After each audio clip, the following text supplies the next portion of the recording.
The Devoured by Curtis M. Lawson. Chapter 1. The old man could evoke no mystic powers, nor weave hexes of his own. Months spent scouring the most forsaken regions of the Southwest had armed him with enough knowledge to disrupt the magic of others, though. With strong hands the color and texture of rawhide, the old man popped the iron cap off of one of his rounds. In a careful, deliberate manner, he poured black powder from the bullet, tracing a portion of the blood-etched circle that guarded the shack. He pocketed the empty round for reuse later and withdrew a box of matches. There was a fair bit of wind that day, cold fronts from the east dancing violently with warm, native air, so the old man knelt down close to the powder before striking his match. With a hiss and a puff of smoke, the gunpowder dispelled the ward so that he could safely cross. The old man stepped over the scorched blood and moved toward the decrepit one-room shack. Early morning sunlight streamed through the canopy of leaves above, hitting the broken facade like a sepia-toned kaleidoscope. The door was uneven in the frame and didn't close correctly. A nauseating stench, that of gangrenous flesh, wafted out from the shack, mixed with the pleasant smells of spices and broth. Like farmers and apothecaries, witches tended to be fine cooks. The porch protested with a loud creak as the old man stepped up to the entrance. An even louder screech came from the rusted hinges of the shabby door. The witch slept soundly through the warnings that its abode issued, much to the old man's relief. The old man placed his pack on the floor and surveyed the witch's home. A large black pot was propped up over a makeshift fireplace, the remnants of a hearty rabbit stew from the night before still lining it. Bones of rabbits and squirrels lay in one corner, mixed with poorly skinned hides waiting for repurpose. An old board propped up on two wooden crates held leaded bottles of burlap pouches full of oils and spices. Rooted deep within the dirt floor, right in the center of the room, was a massive tree stump, a yard and a third across. It looked to serve as dinner table, work desk, and altar. The old man guessed that the stump had been key in deciding where to build the shack. The witch itself lay deep asleep on a small cot with its matted white hair covering much of its face. The cot was the kind used for battlefield surgery, and it bore the stains of many a soldier's blood. The pillow that lay under the witch's head had at one time been a fine, frilly piece, with golden tassels and embroidery. It was the kind of thing the old man had seen in the brothels of his youth. Now the pillow was stained and frayed. Its once deep burgundy tone had bleached over time into a dull reddish gray. A reflection of the witch's own heart, perhaps. The old man unsheathed the sword that was strapped to his back. The blade was a Confederate artillery sword, the last-ditch weapon of gunners who fought for the Stars and Bars. Modeled after the Roman gladius, it was a hefty weapon, thick in the middle, a design that had proved itself for millennia. Some didn't like its weight. The old man, however, was accustomed to heavy burdens, and it felt comfortable in his hands. He positioned the sword's tip above the witch's belly. Taking a deep breath, he looked down upon the mangy, gangrenous wretch with its sunken eyes and matted hair, its chapped lips parted, revealing its white tongue and rotted teeth. As he had done with every tainted thing that he had killed over the past months, the old man took a moment to see the woman beneath. It was important to the old man that he recognized that every witch had once been something more than a vessel of chaos. They had been soldiers and farmers, mothers and fathers. At one point in time, each was a child whose smile meant the world to someone. Or perhaps some were the unwanted offspring of degenerates, making them easy pickings for the Devourers. Whatever their history, there was something human in there. Something more divine than any god or devil. For every evil thing he had crushed, the old man knew that he had also murdered the human left inside. He never wanted that to become easy. With strong arms and steady hands, the old man drove the blade through the witch's belly and into the cot. He was careful to avoid any vital organs. It was important that the creature face a slow and painful death. The old man needed time to negotiate, and he knew pain to be a powerful tonic for loosening lips. The foul stench of infection escaped the witch's belly wound just as a discordant howl of pain leapt forth from its chapped lips.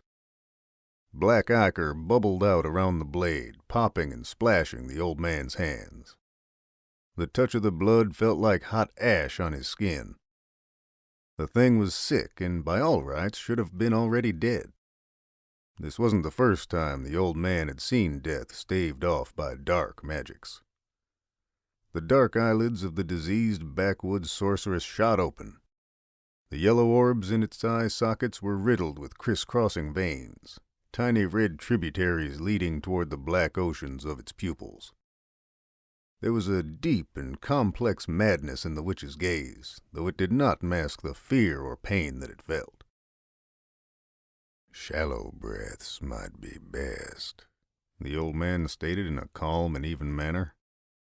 "Breathe too heavy or get all cantankerous, and this here blade might serrate more of them rotten, squishy bits inside you." A wicked sneer crossed the witch's mouth, revealing black and yellow teeth in various states of decay. Pain and fear were displaced with an unholy rage, an urge to destroy that outweighed self-preservation. With its left hand, the thing that had once been a woman bent its middle finger so that its filthy tip touched the first bloated and arthritic knuckle on its index finger. Before any ancient word could lend power to the witch's gesture, the old man's hand struck out with a speed that seemed at odds with his age. Hands like iron crushed the feeble digits of the dying sorceress. Bones cracked beneath diseased skin, leaving the witch's hand like a pouch of crushed stone. The pain caused the witch to involuntarily screech and squirm, which in turn caused the Confederate gladius to tear at its insides. Before the creature could recover from the agony of its broken fingers, the old man grabbed its other hand. With one swift motion, he bent the witch's fingers back until they snapped into a backward fist. Some more powerful sorcerers, those more thoroughly possessed by the Devourers, could manifest terrible feats at will. Intuition and experience told the old man that this witch was not of that caliber. "Go on, then," spat the witch. "Get it done, then." "The rules here are real simple like. Tell me where my boy is, and I let you die." The witch tried to spit blood. In its weakness, it mostly drooled down its own chin, but the sentiment was clear. She would need more persuasion. The old man twisted his blade, shredding the witch's intestines more thoroughly. "You dodged me an emerald, bitch, but I've got you now. I've spent the last month tracking you down. I've got no qualms about spending a few more days twisting answers out of you." The old man's words were true. For months now he had been tracking down and slaying witches and native shamans. Even suspect members of the proper clergy had met his blade. Any poor bastard with a tie to anything occult drew the old man's attention and his wrath. Impotent rage filled the witch's bloodshot eyes. The old man imagined that his victim's mind was calling out to those that came before. This thought didn't scare him, as experience had taught him that prayers were a one-sided affair. Not foolish enough to turn his back on an enemy, the old man took a few backward steps and knelt by his pack. Eyes still locked onto the witch, he reached into his bag, retrieving his papers and tobacco. "What's your name, witch?" "Fiona," the witch whispered after a pause that was caused by either pain or reluctance. "The name your folks gave you. Not your whore name or your witch name." "Fiona's my born name. I ain't ashamed." Got no need to hide who I am.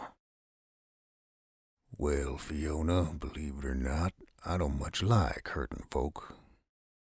I'm an old hand at it, and I'm good at it. Don't take no pleasure in it, though. And I reckon you don't much like the feeling of that steel in your guts. So let's make this easy, huh? The old man rolled a cigarette as he spoke, but stayed vigilant of the witch. Where's my son, Fiona? With much effort, the witch forced a smile and glared right into the old man's eyes. Thurs done took your boy. Ain't no getting him back. Getting him back is my concern. You just tell me where to find Thurs. Thurs walks the road to the future.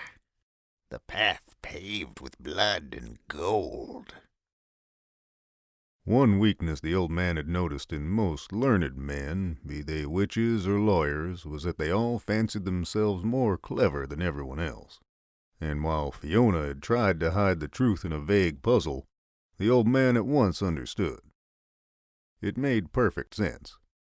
Satisfied with Fiona's cooperation, the old man removed the gladius from the witch's gut, allowing diseased black blood to bubble out of the wound. With the sword now free, he delivered a fierce chopping blow that severed the witch's head from its body and ejected its corrupt spirit from the empirical world.